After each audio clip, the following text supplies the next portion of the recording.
Friends, the gospel, the good news of our Lord Jesus Christ. Praise to you, Lord Jesus Christ.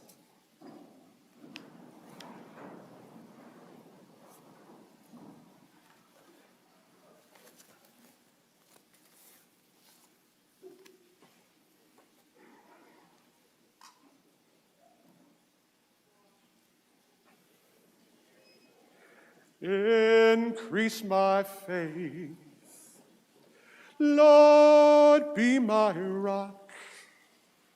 Transform my heart, my soul, increase my faith. Increase our faith, oh, Lord, be our rock. Transform our hearts, our souls, increase our faith. Increase our faith. Increase my faith.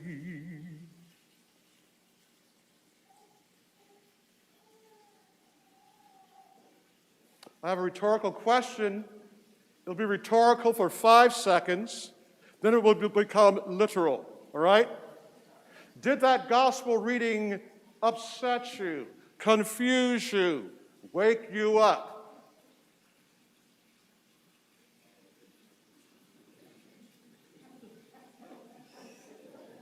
People of God? Yes? All right. That's what it was supposed to do. What's very interesting about apocalyptic language is this. So oftentimes when we hear that word, what do we think about? End times, all the movies that we've seen. And we get absolutely positively freaked out. But that's not the purpose. For our word apocalypse comes from a word that means to unveil. So it's not intended so much to confuse, even though it can. The unveiling is in order to wake each of us up. So what's going on in today's gospel? Jesus is with his disciples before the great temple in Jerusalem. And the great temple in Jerusalem represented the presence of God on the earth. That was for first century Jews. It went all the way back throughout the Old Testament. It represented that. Now what's very important for us to realize is what sort of things in our life represent that presence of God. Well, the church building. For us as Catholic, the Vatican. Maybe for us who are in this country, the White House is kind of an important building, right? So if the Vatican got attacked, if the White House got attacked, any of us would be disturbed, wouldn't we? We would have our worlds rocked. So that's what the idea of the temple being dismantled represented. It was kind of an epicenter for our security. And the question that Jesus is asking us today is, what is our epicenter for our security, people of God? What is that for you? Your faith? A relationship? What is that for you? And when that gets rocked, what gives you security? That's the question that you and I are being invited to reflect upon today. And I don't know about you, but this whole pandemic thing has been that for us, right? I think it was around the 15th or 16th of March of 2019 when we here at the Newman Center had to make a big decision. Do we continue our ministry as stewards of students, undergrad and grads, resident community people? Do we continue this valuable ministry here at Newman? Are we true to our mission statement, which states to be transformed through an encounter with the Spirit of truth and the love of God, the living Christ? Do we continue that? That was the question that we were invited to think about. Because our world, as well as the entire world, got rocked. Are we just going to shut things down and hide? So we thought about that question, and then we decided no. And what did that mean? That we had to adapt. And whenever you and I have to adapt, we have to think deeply about, can our adaptation provide encounters that are still transformative. That was our question as a staff. And hopefully that's what we did. We're continuing to ask that question with still having to wear a mask. This period of pandemic has been a very confusing time for us. I've heard people in my office talk about the arguments that they've been having with people, how it's separated relationships, how people have felt isolated. What becomes our foundation? That was the same question that the people were experiencing in the gospel. If the temple is gone, what will be our foundation? And what does Jesus say if we're listening to that gospel? The sun's going to go out. The moon's going to go do this. People are going to be very much afraid. But then what does he say? But then you will see a Son of Man coming on the clouds. And that's what we are called to do. In our anxiety, do we look to God to help us, to find foundations, to be able to bring whatever we're worried about to God? Really? Because God is concerned with that. But it doesn't matter, people of God, how much God is concerned about that if we're afraid to go to God. One of the things that we see every time we come into the church is the crucifix. Isn't it kind of funny how after a while we go, oh, isn't that a lovely crucifix? And it is. But that was a horrible way to die. When Jesus says, and then you will see the Son of Man coming on the clouds, what is he saying? In his own life, he came in peace and reconciliation to help and to support people who wanted it but also didn't want it. He was a good steward of that always. And his own followers abandoned him. The religious community abandoned him. The Roman government abandoned him and killed him. And what do we hear? All was lost. But was it? 3 days later, he came back to shine light. I guess that's the question that I want us to reflect upon. We have to be a good steward of the faith that we have received. And if you've heard me say before, faith is not always a happy pill that we take. We can be sad. We can be frustrated. We can bring whatever it is to God. We really can. Because what does God do? Give us light.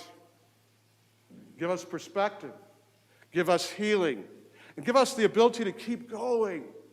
That's what faith is all about. It isn't just about the collection of information. It isn't about feeling guilty. But religion, the true purpose of religion is what, people of God? To open ourselves up to the true promise that God is love and that God's love can do great things in our life if we let it. RCIA people, that's what you're studying about.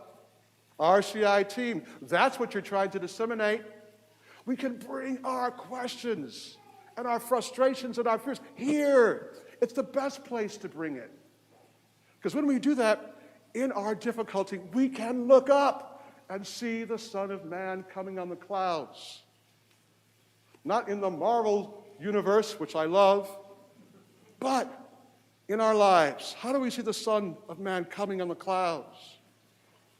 When we've come to our last nerve and we're ready to give up, we see the Son of Man coming on the clouds saying, all right, talk, be open, communicate, forgive, heal, reach out. That's how we see possibility, people of God. And that's how you and I become good stewards of our faith. A faith that allows us to keep walking in difficult times. One of the things I took with me on my retreat was a little concern that I had. My mom's turning 90 on the 23rd of this month. And about 4 or 5 months ago, she started to, dementia started to knock on the door. And so it's very easy to kind of, just kind of compartmentalize these things and to do all the reading and all that stuff too, and not let yourself kind of feel that. So I took that on the retreat. I said, I really want to take some time, not just to avoid this, but to really think about it, to see how I feel about that. And rocking. It was kind of a nerve-wracking thing to do. But the thing that kept coming to me day after day of my retreat, especially as I got more into it, was this phrase, just be present. Just be present. I didn't know what that meant, but just be present. And so a couple of weeks ago, I went up to see her, and she kind of had her first episode of not having a clue who I was. Early in the day, she did. And later there, she had no clue who I was, thinking that I was all these other people that I wasn't. And it was very easy to fall into the tempation of going, but Mom, it's me. Can't you see that? Negating the reality of a disease that's beginning to impact her life. But then those words from my retreat, look up and see the Son of Man coming, came back to me, which were from my retreat. Be present. It's okay if grief arises. It's okay if frustration arises, but be present to that. People of God, so oftentimes in our life, when we are not honest with ourselves, that's where we get into problems. When we don't bring our sadness or our frustration really to God, who already knows about it, that's when we get into trouble. And we're not able to be present to it. And when we're not present to things that are true, what happens? They come back to sack us. In the gospel reading, we hear things about the sun and the moon going out. All that's to say is, in the ancient times, those were ways in which people navigated. So what do you and I do when our navigation systems go out? Not just on our phones. What do we do when our navigation systems go out in our lives? The call of the gospel is to be a good steward of the promise that Christ has made to us. I'm going to be with you. And to let ourselves not just be present to the hard things, but also be present to the fact that Christ promises to walk with us. The Spirit promises to be with us, even in these difficult times. RCA people, that's what I hope is a part of this experience. It's not just about getting in the Catholic club. No. You have to read the fine print of getting into the Catholic club. You know, it's not a clique. It's an opportunity to be a good steward of all the gifts that God has given you. And as you and I become good stewards of that, what can we do? We can help to build God's kingdom, really. But if we ignore the ways in which our own life needs improvement, not even God can change us. Not because God can't, but because Christ is polite. And people of God, relationships work a lot better when you and I are open to them. That's how stewardship increases, and that's how faith increases. So here's the homework. What distortion is happening in your life and my life that's keeping me and you from being good stewards of this life that God has given us? God does not desire us to set the sun. God desires us to let the sun shine. So that's the homework for the week. And don't freak out about it. Don't obsess about it. Just reflect on it. And if you and I need a little bit of help, don't be afraid to ask the Lord, who is always present, for it. In just a few moments, the Eucharist is going to be confected upon this altar. We're going to receive it, the true presence of the Lord, into ourselves biologically. But we'll receive that also spiritually. The spiritual part is what we take with us into our week, into the twists and turns of our week, into the questions of our week, into the grievings of our week, into the opportunities of our week. Let's not be afraid to take that with us. That when the frustrations come, we can hear the knock of the Lord on the door, saying, open the door, I am with you. So that's your homework for the week.